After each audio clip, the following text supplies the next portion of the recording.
Assalamualaikum warahmatullahi wabarakatuh. Kembali lagi dengan saya Reza Karli Alfanda di channel tentang hukum nih.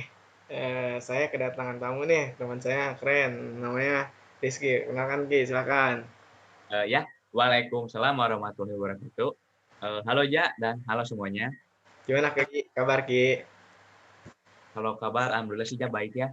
Cuman ya kalau hati kurang sih kayaknya Ja. Aduh, sekarang hatinya lagi nggak baik nih. Alhamdulillah Ki, kabar Reja juga baik. Ki rumah di mana Ki? Rumah Ki?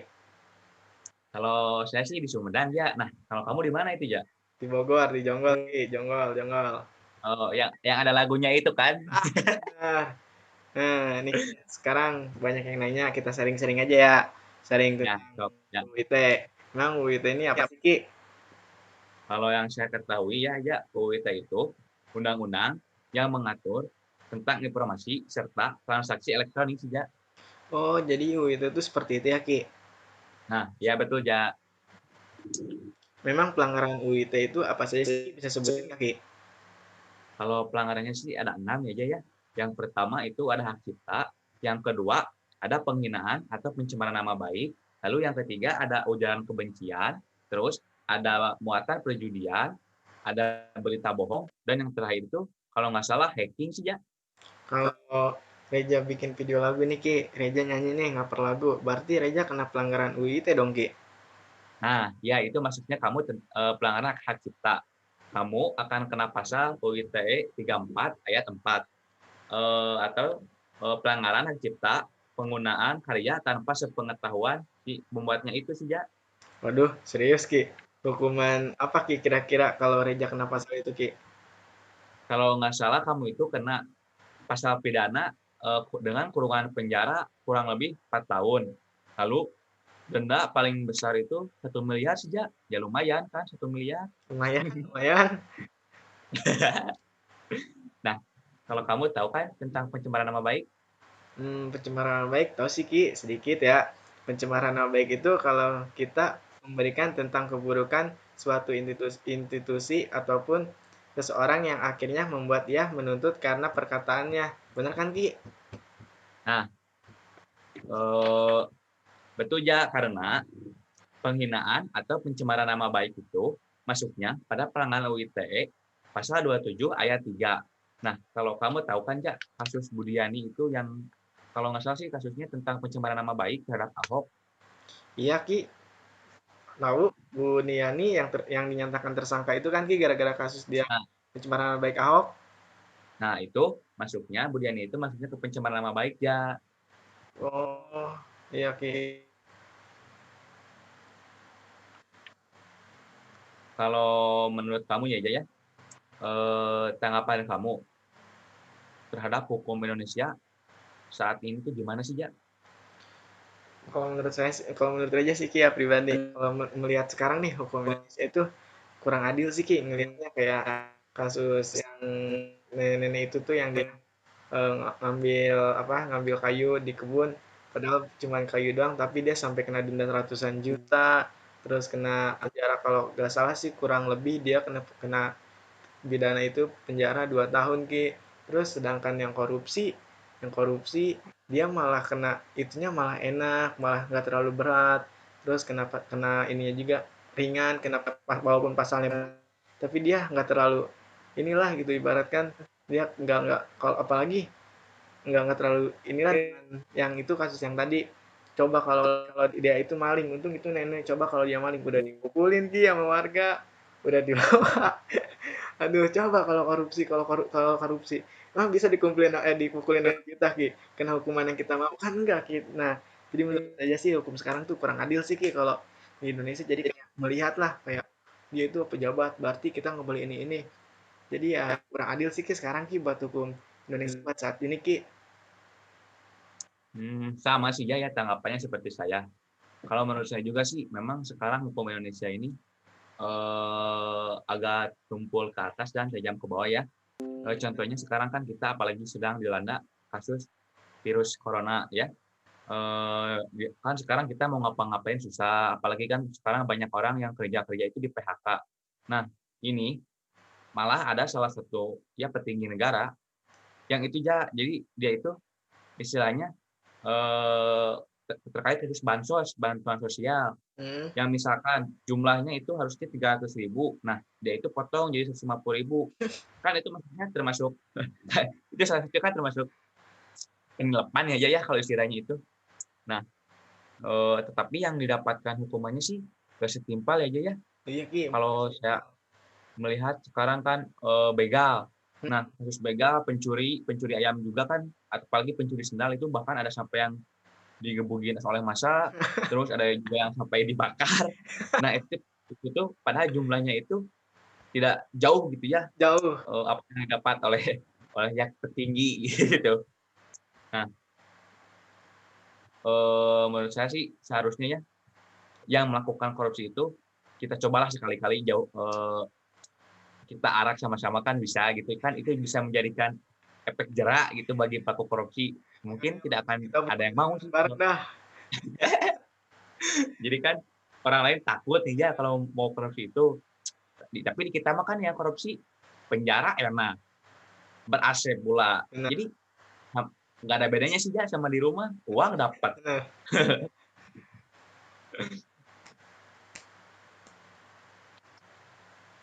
Eh, kita kayaknya Ki baik lagi ke topik nih Ki. Kita udah kejauhan nih, kita udah kejauhan nih. Nah, dari UIT tadi Ki, kan kita ada 6 ini ya, 6 pelanggarannya. Lalu kalau berita bohong apa Ki? Nah, kalau terkait perumusan berita bohong itu ada pasal 28 ayat 1 UITE yang menggunakan frasa menyiarkan berita bohong. Nah, sebenarnya itu terdapat ketentuan hal yang sama dalam pasal 390 dalam kitab kitab Undang-Undang Pidana atau KUHP. Walaupun dengan rumusan yang sedikit berbeda, yaitu digunakannya frasa menyiarkan kabar bohong. Pada pasal 390 KUHP berbunyi sebagai berikut.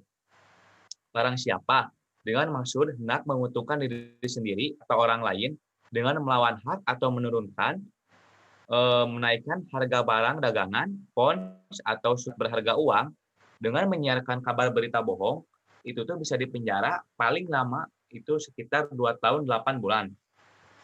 Kalau menurut kamu Ja, kalau tentang ujaran kebencian itu gimana sih Ja? Oh, gitu ya Ki. Kalau ujaran kebencian sih yang Reja baca, yang Reja tahu nih Ki ya. Berbunyi pasal 28 ayat 2 UIT adalah sebagai yang Reja baca tahu nih, setiap orang dengan sengaja dan tanpa hak menyebarkan informasi yang ditunjukkan untuk menimbulkan rasa kebencian atau pengusuhan individu dan kelompok masyarakat tertentu berdasarkan atas suku, agama, ras, dan antar golongan. Eh, kalau perjudian online gimana Ki? Nah, kalau tentang perjudian online itu, seperti yang diatur pada pasal 303 Kitab Undang-Undang Pidana ya atau KUHP. Dan untuk perjudian online diatur dalam pasal 27 ayat 2 Undang-Undang Nomor 11 Tahun 2008 tentang Informasi dan Elektronik atau ITE sebagaimana yang telah diubah oleh Undang-Undang Nomor 19 Tahun 2016 tentang perubahan atas Undang-Undang Nomor 11 Tahun 2008 tentang informasi dan transaksi elektronik. Pasal 303 ayat 1 KUHP berbunyi diancam dengan kurungan paling lama 4 tahun penjara atau denda paling banyak 10 juta rupiah. Nah, ada dua nih, Ja.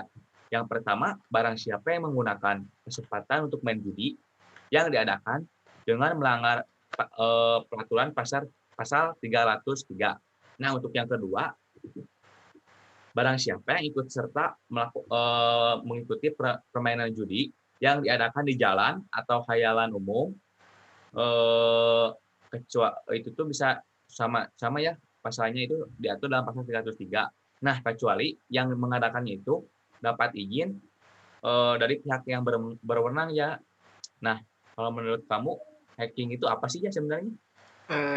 Yang dibaca sih kayak hacking itu ketentuan mengenai hacking di Indonesia secara khusus terbesar dalam Undang-Undang Nomor 11 Tahun 2008 tentang Informasi dan Transaksi Elektronik sebagaimana diubah dengan Undang-Undang Nomor 19 Tahun 2016 tentang perubahan atas Undang-Undang Nomor 11 Tahun 2008 tentang Informasi dan Transaksi Elektronik menurut kategori tindak pidananya diantaranya ada 5 Ki.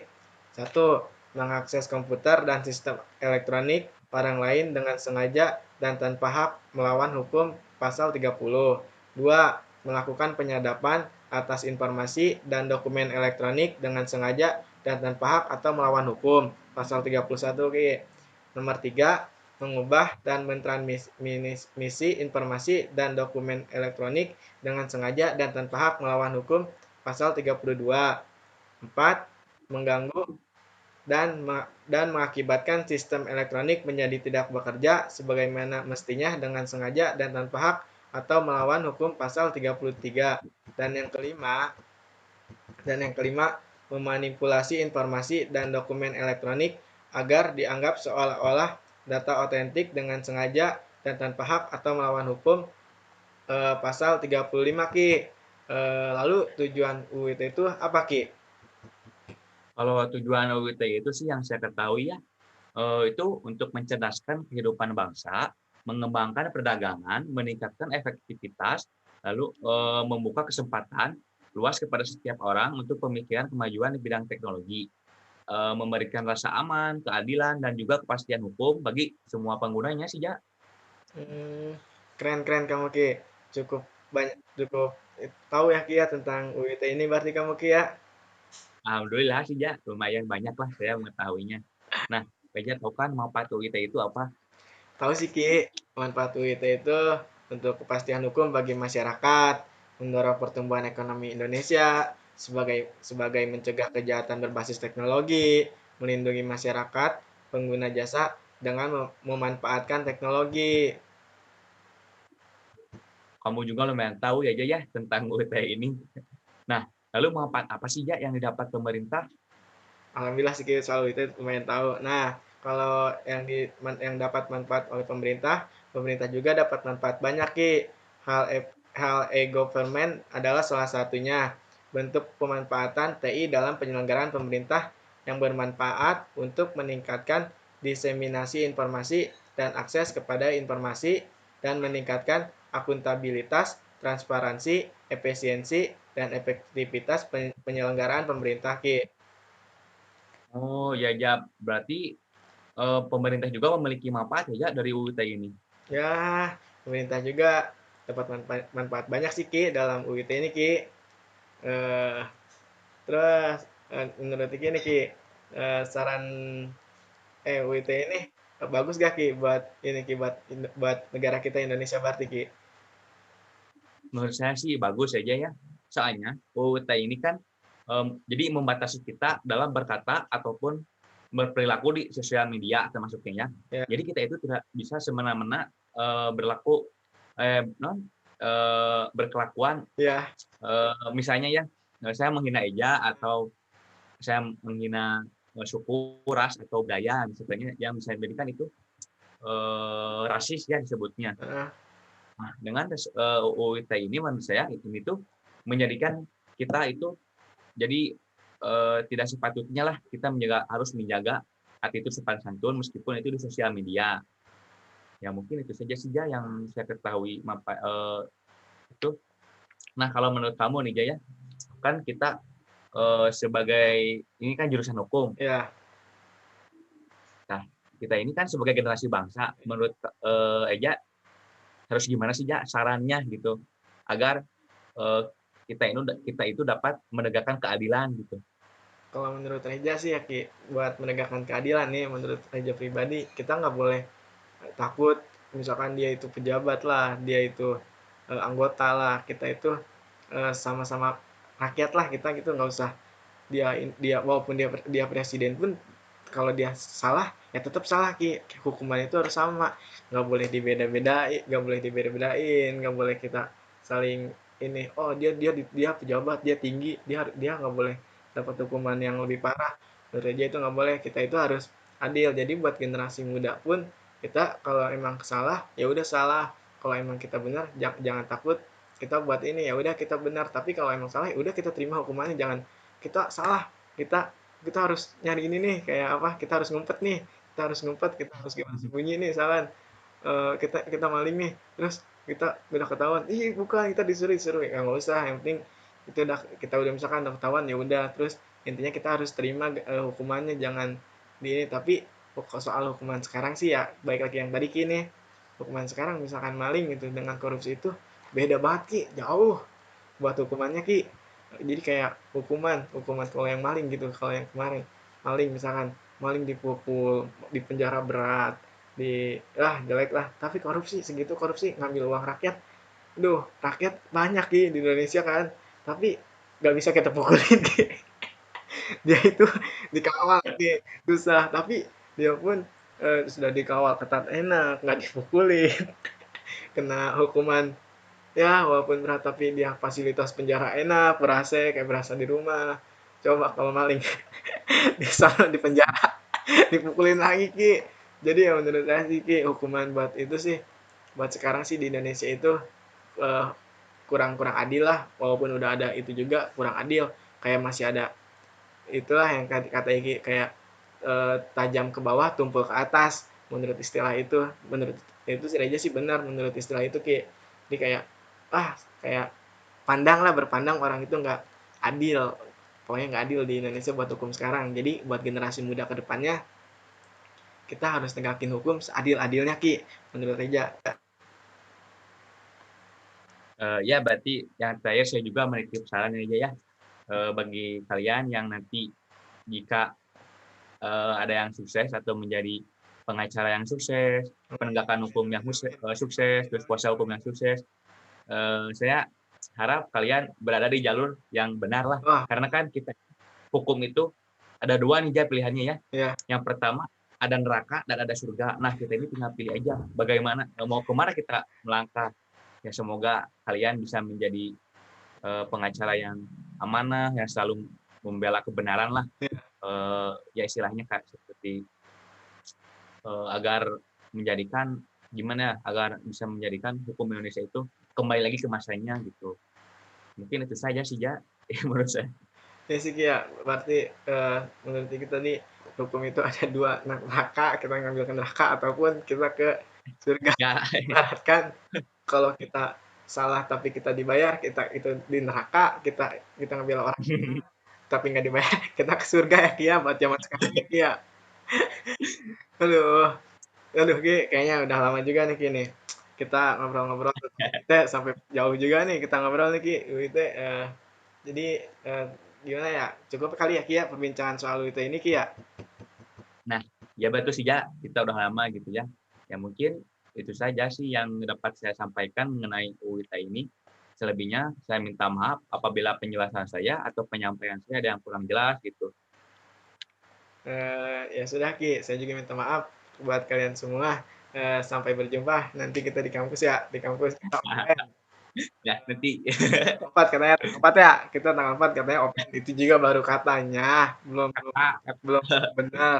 Eh, Terus nanti kita di kampus jangan udah sombong-sombong ya buat ketemu kita lagi aduh kita juga harus saling inilah sharing-sharing tentang yang kita tahu buat yang orang yang nggak tahu kita saling belajar lah jangan sampai wah dia orangnya masih bawah dia nggak tahu apa-apa kita iniin aja kita singkirin kita ngobrol kayak gitu nanti di kampus oke ya udah ya saling rangkul ya intinya aja ya. nah kita saling merangkul ya udahlah cukup kali ya kita juga berdua minta maaf jika ada kekurangan manusia. Sekian dari saya Reza Karli Alvanda dan teman saya Rizky, kita berdua mengucapkan assalamualaikum warahmatullahi warahmatullahi wabarakatuh.